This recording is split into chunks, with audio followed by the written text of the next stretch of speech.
and welcome to the first episode of the Penn's Athlete Interview.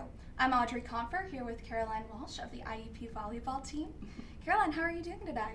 I'm doing great. Thanks for having me here. Of course. So the Hawks are heading to the PSAC tournament this week for the second straight year, so how are you and your team feeling?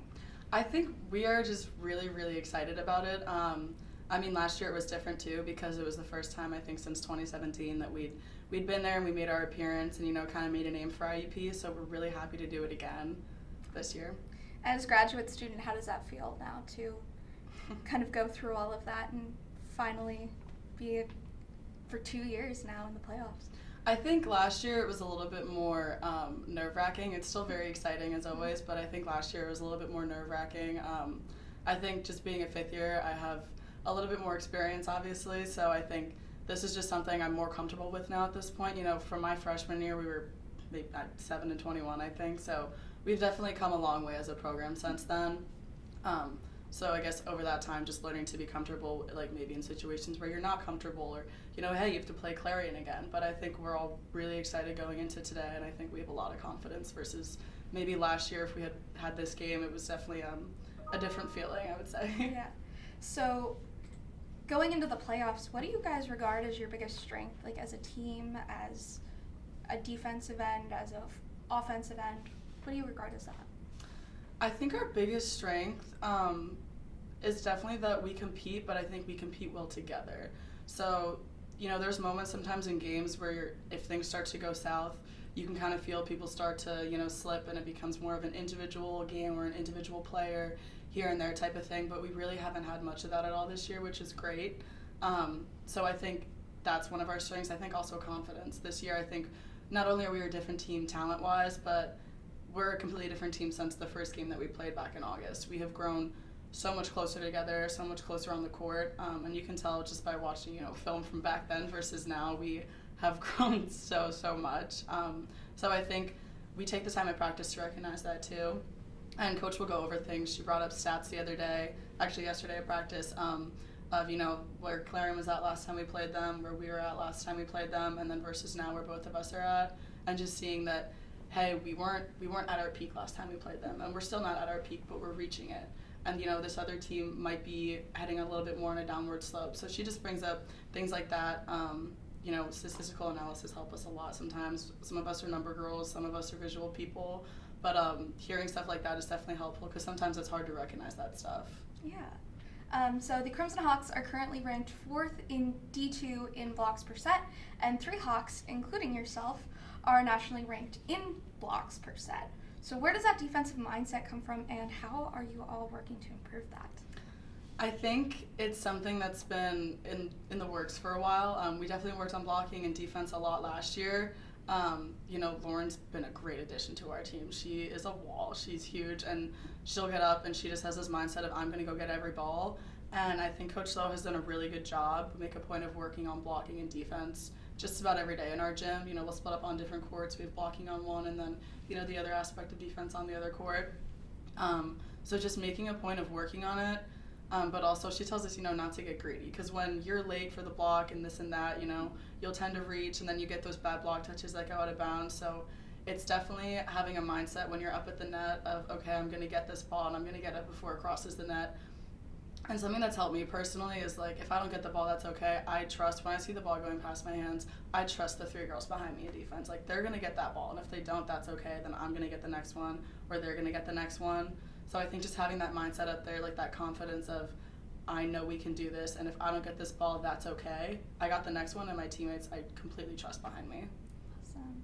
So from the outside looking in, this seems to be a very close-knit, confident group. How have you all worked as a team to make sure that you're building that culture around that confidence and camaraderie? I think it started since, the first day of preseason when we got in the gym, and even before that during the summer, we had so many new girls, which is so exciting, but, that also brings its own challenges. A lot of us never played together before. People are far from home.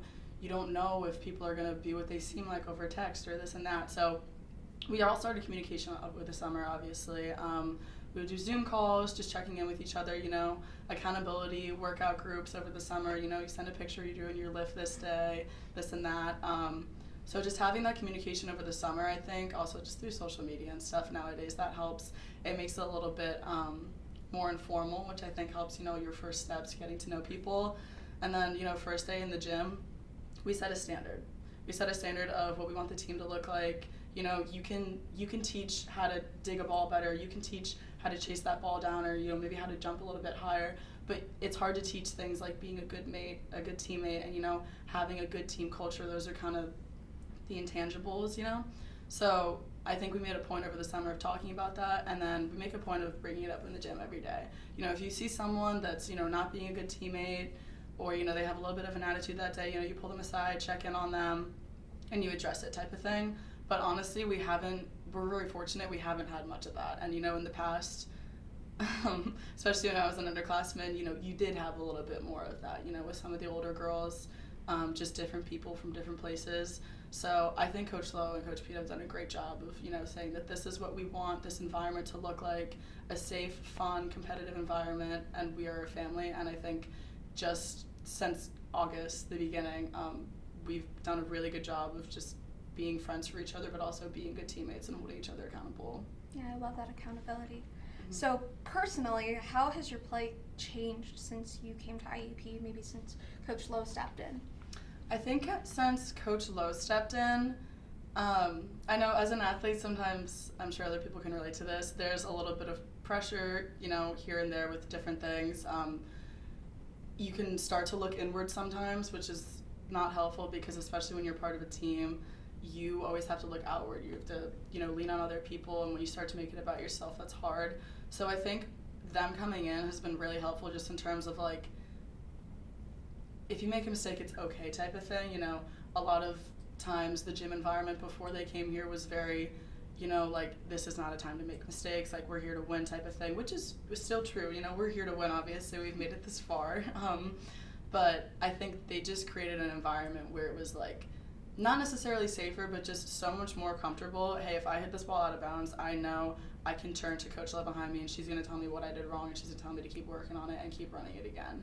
So I think they both bring a lot of knowledge, but they also bring this level of comfort. They're almost like our parents in a way. Sometimes I joke about that.